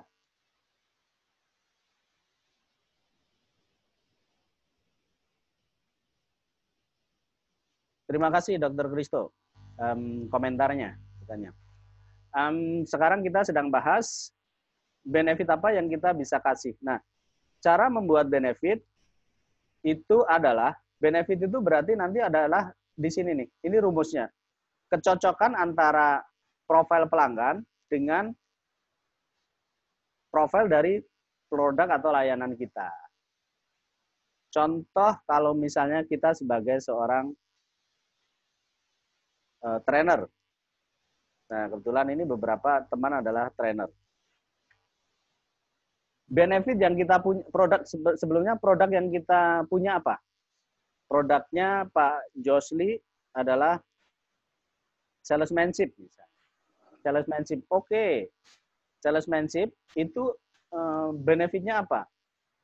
Kelasnya diberikan dengan harga A, menggunakan hotel bintang 5, kemudian dilakukan, itu benefit yang nanti kita bisa gunakan untuk ini yang hijau ketemunya hijau, keinginan pelanggan. Kemudian, apakah produk salesmanship ini bisa sebagai solusi bagi calon klien kita, calon pelanggan kita? Ya, semua perusahaan itu perlu solusi untuk meningkatkan penjualan. Maka produk dan layanan yang dimiliki oleh Pak Jos itu bisa jadi menjadi solusi agar tim salesnya bisa melakukan penjualan lebih baik. agar departemen sales bisa membuat program sales lebih baik. Jadi ini solusi. Nah, ini dari kacamata kita, apa yang kita miliki. Kemudian untuk menemukan value apa yang kita berikan, kita menyeberang nih ke klien kita. Di dalam klien itu ada 3 hal yang kita mesti lihat. 1, tugas. Tugas dari klien kita. Kalau klien kita itu adalah perusahaan distribusi handphone. Tugasnya apa? Tugas dari perusahaan distributor handphone adalah mendistribusikan handphone. Dari hasil distribusi yang luas itu, dia mendapatkan profit. Maka tugas dia adalah mencari profit dengan cara mendistribusikan handphone. Nah, solusi apa yang bisa ditawarkan? Contoh kasus tadi adalah salesmanship. Gimana caranya tugas dia itu kita mudahkan dengan cara kita memberikan solusi, yaitu tim salesnya bisa mendistribusikan ke semua toko handphone di seluruh Jakarta, Surabaya, dan seterusnya. Maka solusi yang kita berikan dengan salesmanship tadi, bagaimana caranya seorang sales membantu tugas dari perusahaan itu, yaitu tim salesnya bisa melakukan distribusi lebih baik. Caranya, ya tadi, materi salesmanship-nya disesuaikan. Karena ini perusahaan mendistribusikan handphone. Kemudian, kita lihat nih, dari klien tadi, kira-kira keinginannya apa? Ya keinginannya pasti, nah mesti kita tanya ke pelanggan, calon klien, keinginannya apa? Keinginannya adalah untuk mendapatkan profit. Keinginan itu bisa jadi goals dia tahun ini profit 20%. Goals dia tahun ini adalah memberikan reward kepada karyawan bla bla bla bla. Nah, keinginan itu yang harus kita jawab dengan benefit yang dimiliki oleh Kak Jos tadi. Berupa materi salesmanship. Gitu ya. Jadi materi salesmanship itu berupa perusahaan ini ingin melatih karyawan-karyawannya untuk bisa jualan dengan baik, tapi dengan kualitas pelatihan yang tidak diragukan. Ini keinginannya. Dengan kualitas pelatihan yang berkualitas dengan harga yang segini. Keinginannya. Dengan pelatihan salesmanship, tapi bisa untuk level sales, level supervisor, dan level manager. Itu keinginannya. Dipenuhi oleh materi salesmanship yang dimiliki oleh Kak Josli tadi. Gitu ya. Nah, sekarang kita mesti lihat di klien kita. Problem yang dia hadapi apa? Tantangan yang dihadapi apa? Kompetisi untuk jualan handphone itu luar biasa.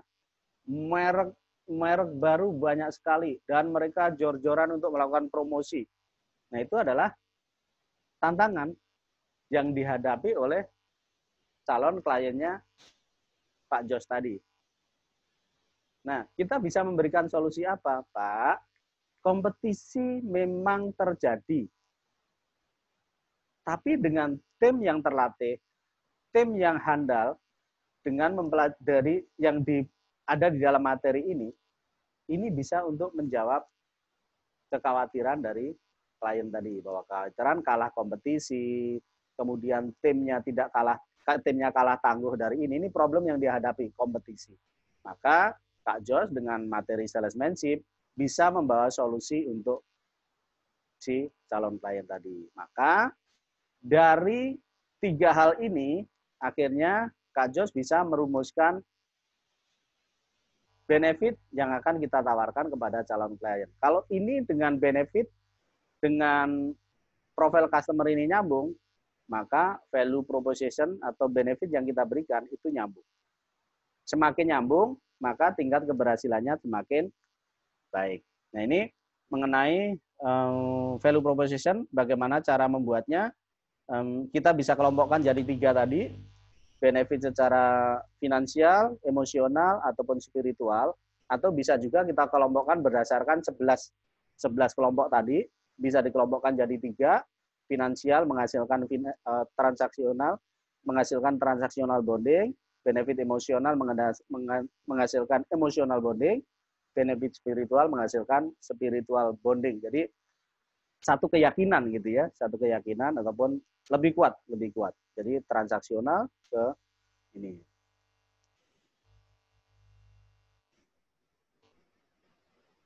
Ini contoh ya.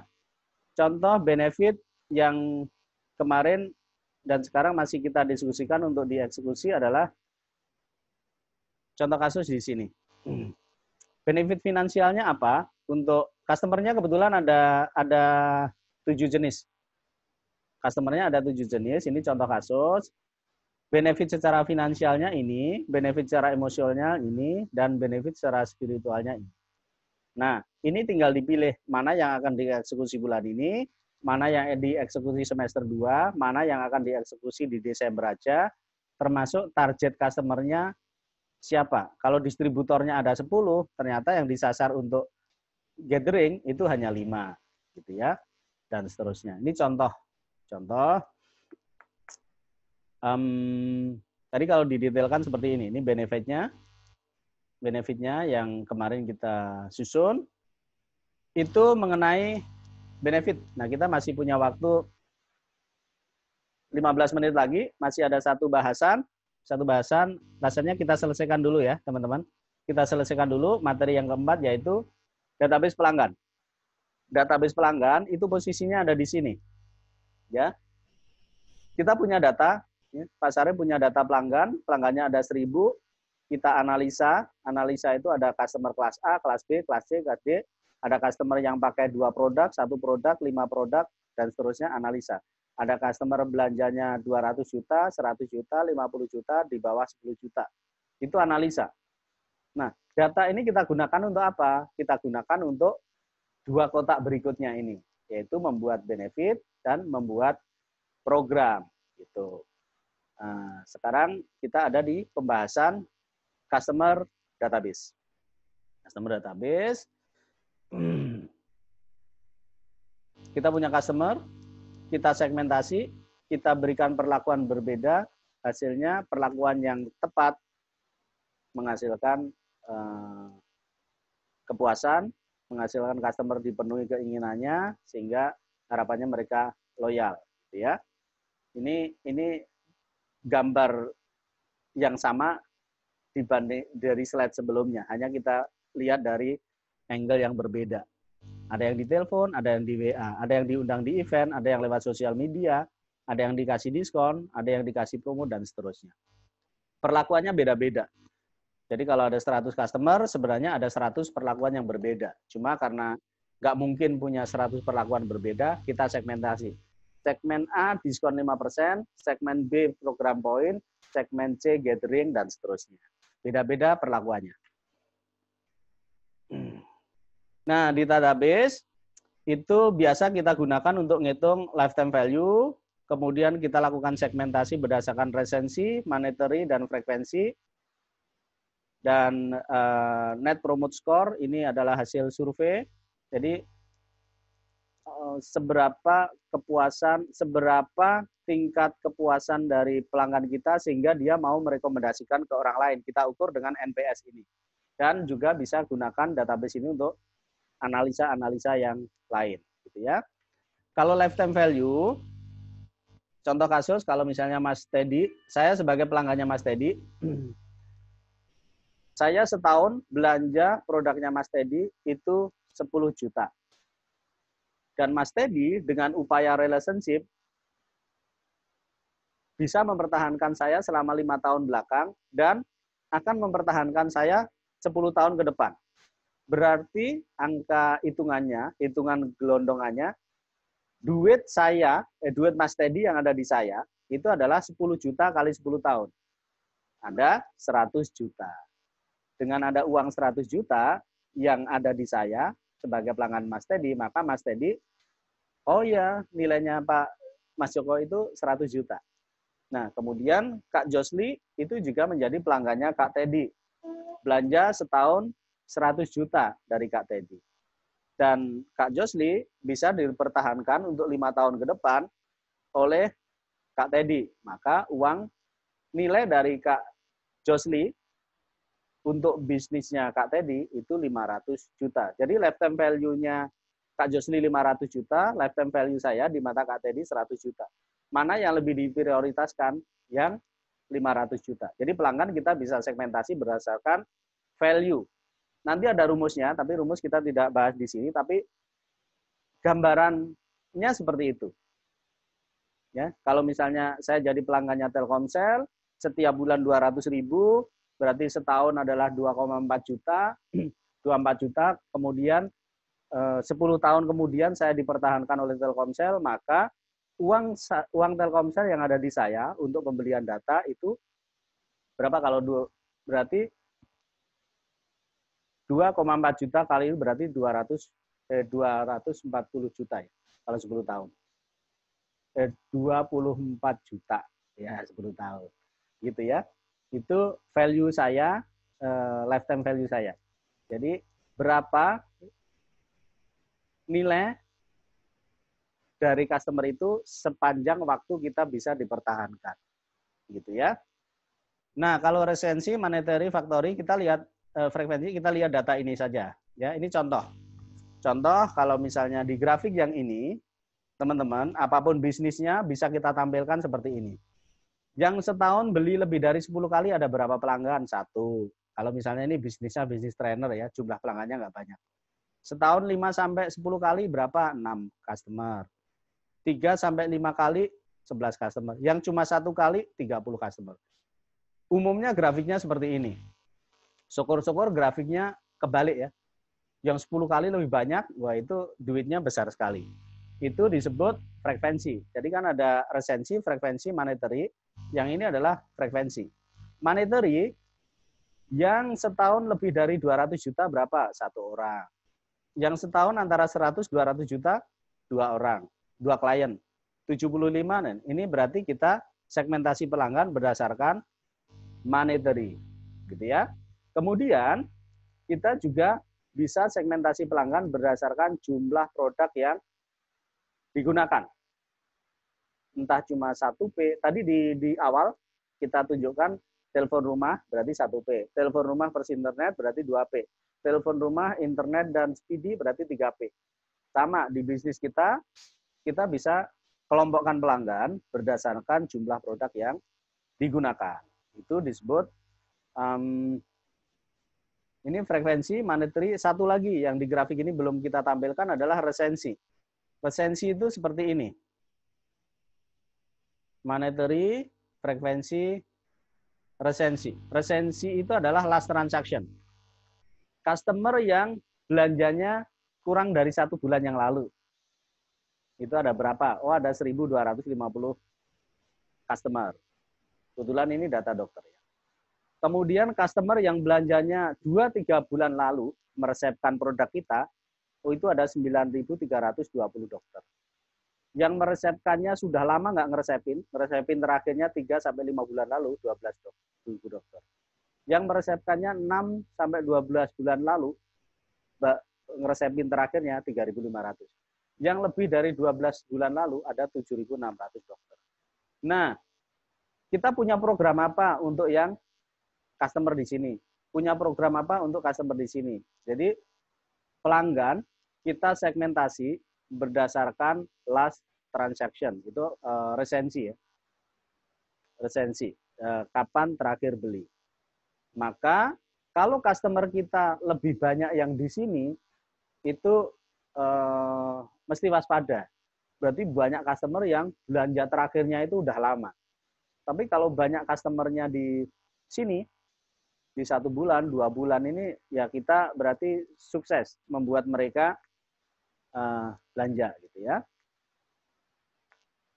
Ini adalah contoh-contoh data kita bisa gunakan buat apa. Contoh ya, kalau misalnya kita punya 45 kios aktif, 175 kios tidak aktif, maka kita bisa buat program aktivasi untuk 175 kios yang tidak aktif ini. Kalau tadi kita bisnisnya handphone, ini 45 kios ini aktif jualin produk kita. Yang 175 dulu pernah, tapi sekarang sudah nggak aktif lagi. Maka kita bisa lakukan program aktivasi. Ini program recovery ya. Program recovery untuk 175 ini supaya dia bisa lompat jadi kios aktif lagi. Gitu ya. Itu, dan kalau misalnya kita punya data, dari data tadi kita segmentasi, ada customer yang lebih dari 25 juta, kita kasih program apa? Ini program upselling. Ditingkatkan penjualannya. Yang 5 juta kita tingkatkan jadi 7 juta, yang 7 juta kita tingkatkan jadi 15 juta, yang 15 juta kita tingkatkan ini. Program upselling, gitu ya. Demikian juga dengan program cross-selling. Kalau tadi kita tampilkan segmentasi pelanggan berdasarkan jumlah produk, kita bisa melakukan program upselling. Yang 1P kita kasih program upselling sehingga jadi 2P. Yang 2P kita lakukan program cross-selling jadi 3P. Demikian dan seterusnya. Ini manfaat dari database. Tadi di awal Kak Jos menanyakan data apa yang didata. Nah, dari slide-slide contoh ini semuanya adalah data transaksi. Artinya, yang perlu didata adalah transaksi. Nah, nanti kalau misalnya pada saat kita mau membuat program cross-selling-nya yang 1P ini, customer-nya siapa saja. Baru kita memerlukan data yang lainnya. Yang 1P ini ternyata dia adalah ada PIC-nya nih. PIC-nya hobinya apa, PIC-nya tinggalnya di mana, dan seterusnya. Berarti kita perlu data-data tambahan. Di PIC itu ternyata produk kompetitor lebih agresif promonya ya terhadap toko atau kios yang hanya memasarkan satu produk. Sementara kita punya 5 jenis produk. Ternyata yang 4 jenis produk, dia jual produk kompetitor. Kenapa? Setelah kita lakukan survei, visit, ngobrol, diskusi, ternyata produk kompetitor itu kualitasnya lebih baik misalnya. Kalau ada retur, ditanggapinya lebih cepat misalnya. Salesman-nya rajin kunjungan dibandingkan salesman kita misalnya. Itu adalah kita visit, survei, edukasi, kita kasih program agar yang sini jadi menjual 2P.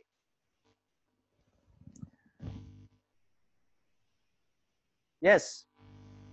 Demikian teman-teman. Jadi kalau kita tadi sudah bahas 4 hal berkaitan dengan CRM.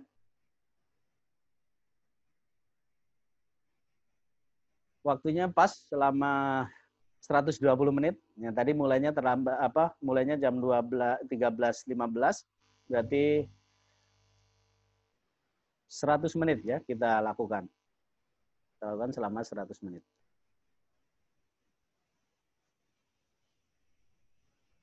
Gitu. Dr. Kristo, Kak Syarif, Kak Josli, dan Mas Teddy. Nah, itu yang bisa saya sharing siang hari ini. Ya, harapannya hal-hal penting berkaitan dengan kita memanage pelanggan itu bisa diambil dari apa yang tadi saya sampaikan. Intinya bahwa kita mau mulai dari mana, maka tadi di awal itu ada grafik bahwa kita jangan sampai tidak ngobrol dengan pelanggan kita. Itu R. CRM itu berarti kuncinya di R, relationship. Relationship itu adalah ngobrol. Tapi apa yang diobrolkan, apa yang disampaikan, itu harus sesuai dengan profil pelanggan. Makanya kita tadi belajar database, juga belajar benefit. Yang kita komunikasikan itu adalah benefit. Gitu ya. Nah, tadi tujuan dari ini, nah di belakang kita di creating loyal customer itu ada strategi 4R, tadi kita sudah coba bahas. Kemudian 3 pilar loyalitas, pilar ketiga yaitu relationship, value proposition atau benefit, tadi kita sudah bahas, mau benefit berupa finansial, benefit berupa emosional. Nah, cara membuat benefit adalah pelanggan kita tugasnya apa? Kita bantu pelanggan untuk menyelesaikan tugasnya. Kalau pelanggan kita adalah tugasnya melakukan jualan, sehingga penjualannya laris, maka kita bantu apa yang kita bisa bantu. Kalau yang diinginkan oleh pelanggan itu adalah mendapatkan profit, maka apa yang kita bantu supaya dia profitnya meningkat. Itu adalah menentukan benefit apa yang kita berikan kepada pelanggan. Dan database itu menjadi tulang punggung dari nomor 1, nomor 2, dan nomor 3. Kalau misalnya tanpa database, maka kita membuat strateginya berdasarkan asumsi. Membuat benefit berdasarkan asumsi. Membuat relationship itu juga bukan berdasarkan data. Tadi kan ada data bahwa pelanggan saya di Banyuwangi itu hobinya mancing. Nah, itu kan data. Pelanggan saya di Cirebon itu punya keluhan sehingga disuntik vitamin. Ya, pelanggan saya di Kendari itu hobinya adalah curhat. Maka kita dengarkan curhatnya. Itu semuanya database, ya. Itu semuanya database. Nah, sekarang bila ada yang ingin didiskusikan, boleh lewat kolom chat, boleh langsung lewat suara, langsung juga lebih baik, gitu ya. Kita masih ada waktu beberapa menit lagi, gitu ya. Dari Dr. Kristo, yes. Dan trik tapi kita udah punya bisnis, kita mau buka yang baru, lalu database kan ada, network juga banyak, ribuan, mungkin puluhan ribu, mau bawa ke yang baru itu gimana? Kan mesti di clearing dan selecting kan, nggak bisa semuanya di blast. Yes. Itu aja. Betul. Ada ini, kadang-kadang juga data usaha yang lama juga kalau kita mau pakai database untuk promosi di sana, gitu. Pakai software atau trik tertentu atau pakai apa gimana gitu ya. Enggak ini juga tuh database itu kadang-kadang banyak belum tentu ini ya. Kalau yang sudah close ada kontak sama kita oke, tapi kan banyak yang kita udah lama nggak kontak. Betul. Contoh ya, kalau misalnya kita punya pelanggan ada nama sama nomor telepon, itu nomor teleponnya nyambung 50%, itu datanya udah bagus. Nyambung 100%, itu luar biasa. Ini kaitannya dengan validitas data. Kemudian, tadi tanggal lahir. Kalau misalnya kita punya 100 pelanggan, 1000 pelanggan, yang ada data tanggal lahirnya cuma 300. Berarti ada 700 customer yang nggak ada tanggal lahirnya. Maka begitu Dr. Kristo akan membuat program ulang tahun, ini hanya bisa menyasar ke 300 customer. Maka validitas data itu selalu diupdate. Update-nya kapan? Pada saat interaksi. Salesman visit ke customer itu update data. Anaknya nambah 1. Anaknya kuliah di Amerika, baru masuk tahun ini, itu data. Oh, dia bisnisnya nambah 1 cabang, data baru. Kapan itu terjadi? Kalau sekarang nih, saya dengan Kak Teddy baru kenal sekarang. Saya baru kenal nama dan jadi peserta saya hari ini. Besoknya saya komunikasi dengan Pak Teddy. Pak Teddy ternyata hobi mancing, tambah 1 informasinya. Saya komunikasi lagi dengan Pak Teddy. Oh, dia punya istri dan 3 anak. Informasinya nambah. Data, kalau tidak diupdate, maka bisa jadi ya bulan depannya itu sudah nggak valid lagi, gitu ya. Jangan sampai nanti ada kasus seperti ini.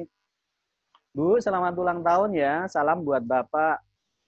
Karena kita nggak update, ternyata suaminya meninggal seminggu yang lalu. Tujuan kita baik, memberikan perhatian, ucapan ulang tahun.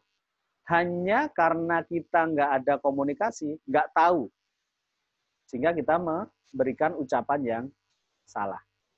Itulah pentingnya kita melakukan update, gitu ya. Maka di dalam organisasi Dr. Kristo itu ada yang bertanggung jawab untuk ngurusi database. Pertama, itu dari sisi people-nya, berarti di struktur organisasinya. Yang kedua, Dr. Kristo harus ada SOP, standar operating procedure, bagaimana data ini selalu update. Itu ada SOP-nya. Kalau orang yang melakukan, itu kan berdasarkan SOP. Nah, SOP-nya yang harus develop. Contoh nih, ini contoh nyata ya, Dr. Kristo. Di Kimia Farma kalau misalnya saya belanja minyak telon, itu nggak ada datanya di sana. Saya, bahkan dokter yang meresepkan ke apotek Kimia Farma, itu nggak di-input. Nah, padahal transaksinya sehari bisa 300.000, 400.000 transaksi. Dan itu nggak tercatat dengan baik, bukan nggak ada transaksinya. Akhirnya pada saat kita mau melakukan relationship ke dokter, Dokternya transaksi dengan cara meresepkan, tapi resepnya belum diinput ke sistem. Seolah-olah dokter itu belum meresepkan. Nah, itu kan berarti SOP, entah nggak ada SOP-nya, entah SDM-nya yang nggak melakukan itu. Maka SDM-nya harus masuk dalam job desk-nya, kemudian dari sisi SOP, data itu kapan harus diinput, data itu kalau nggak diinput, efeknya apa, gitu ya. Maka dulu kalau tim call center melakukan telepon, kan langsung diinput ke sistem tuh, call centernya Telkom misalnya. Begitu diinput, tanggal lahirnya nggak diisi, itu data kontaknya dia nggak bisa submit. Wah, akhirnya data tanggal lahirnya diisi semua. Data tanggal lahirnya diisi, baru bisa disubmit. Sehingga kerjaan dia tercatat di sistem. Nah, cuma namanya orang hanya ngejar supaya bisa disubmit, akhirnya diisi tanggal lahir asal. Wah, tanggal lahirnya ngaco. Jadi begitu diucapkan ulang tahun, salah semua. Nah, update data berikutnya, seorang staff call center harus menambahkan nomor telepon. Kalau selama ini kan teleponnya ke telepon rumah, harus menambahkan nomor handphone. Kalau nggak tambah nomor handphone, ini mandatory ya, mandatory field yang harus diisi. Nggak bisa disubmit. Nah, maka yang penting diisi nomor handphone, kemudian disubmit. Hasilnya adalah datanya nggak valid. Dari 1,4 juta nomor telepon saat itu yang benar, itu kurang lebih 300.000, 400.000 yang bisa kita SMS broadcast. Nah, itu validitasnya. Validitas itu berarti ditentukan oleh dua hal, SOP sama orangnya. Nah, kalau misalnya ada penanggung jawabnya, validitas data ini bisa menjadi KPI dari si penanggung jawab. Data lo nggak valid, bonusmu nggak dibayarkan. Gitu. Datanya, fieldnya banyak yang kosong. Target kamu tahun ini, minimal 70% pelanggan harus ada nomor HP-nya. Nah, begitu cuma 50%, yang 50% nggak ada nomor HP-nya, jadi itu masuk KPI dia, si penanggung jawab data tadi. Maka yang penting itu jadikan KPI, karena kita bekerja kan awalnya ini, di belakang ini awalnya dari data. Data di Dr. Kristo nanti segmentasi, baru bisa membuat benefit sesuai itu. Maka data nggak boleh data harus valid, bertahap. Yang penting itu dijadikan program untuk pendataan maupun update data. Jadi di teman-teman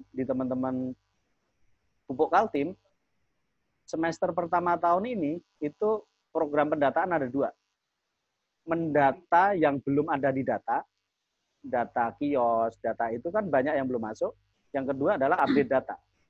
Update data itu distributor yang belum ada luas bangunannya berapa, kemudian cabangnya ada berapa, itu diupdate.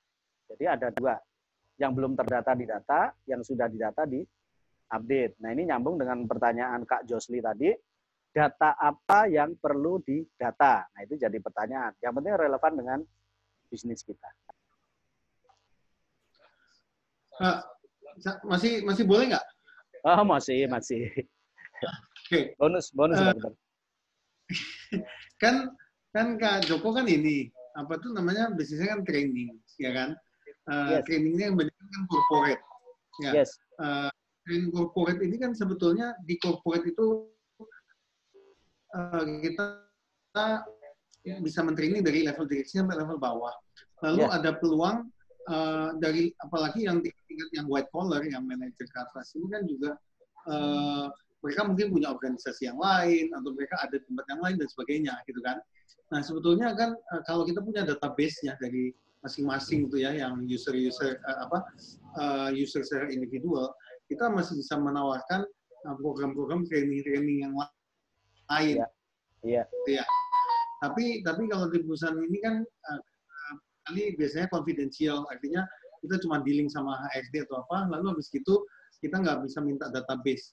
Nah, itu ada triknya nggak tuh untuk konversi dari ini corporate ke individu-individu yang ada di corporate? Karena saya juga kalau ngerjain vaksin, ya di klinik juga sama. Kita juga ada vaksinasi corporate, lalu kita ngerjain nyuntik katakan 100 orang corporate itu, kita minta database paling cuma buat hanya bisa sebatas absen untuk yang udah suntik tanda tangan gitu kan. Lalu Tapi kalau minta tanggal lahir ataupun nomor telepon belum tentu dikasih sama HRD-nya. Nah, padahal sebetulnya mereka potensi untuk kita garap di tempat yang lain gitu. Kita bisa jadikan mereka pasien secara individu. Nah, itu ada trik nggak? Ada contoh kasus seperti ini. Pada saat itu ada asuransi yang ingin mendapatkan data pelanggannya Telkom. Data pelanggan Telkom itu ada 12 juta. Si asuransi ini nggak bisa dong beli data dari Telkom, nggak bisa. Minta data dari Telkom, apalagi nggak mungkin bisa. Maka asuransi itu kerjasama dengan saya. Mas Joko kan punya program membership, menerbitkan kartu membership. Kartu membershipnya aku yang biayai. Tahun 2013, satu kartu membership itu biayanya 26.000 satu pelanggan. Saya biayai. Call center-nya saya biayai. Tapi setiap kartu membership yang keluar, saya akan terbitkan free asuransi personal accident. Di balik itu apa? Dia mendapatkan nama, nomor telepon, tanggal lahir, tempat tinggal. Triknya adalah menerbitkan free personal accident. Yang dikorbankan apa? Membiayai penerbitan kartu 26.000. Membiayai call center, saat itu kita ada 50 atau 60 call center untuk menawarkan program membership. Loh, ini program membership-nya Telkom, tapi dibiayai oleh asuransi tadi. Selama 6 bulan, akhirnya kita berhasil menerbitkan 350.000 free personal accident.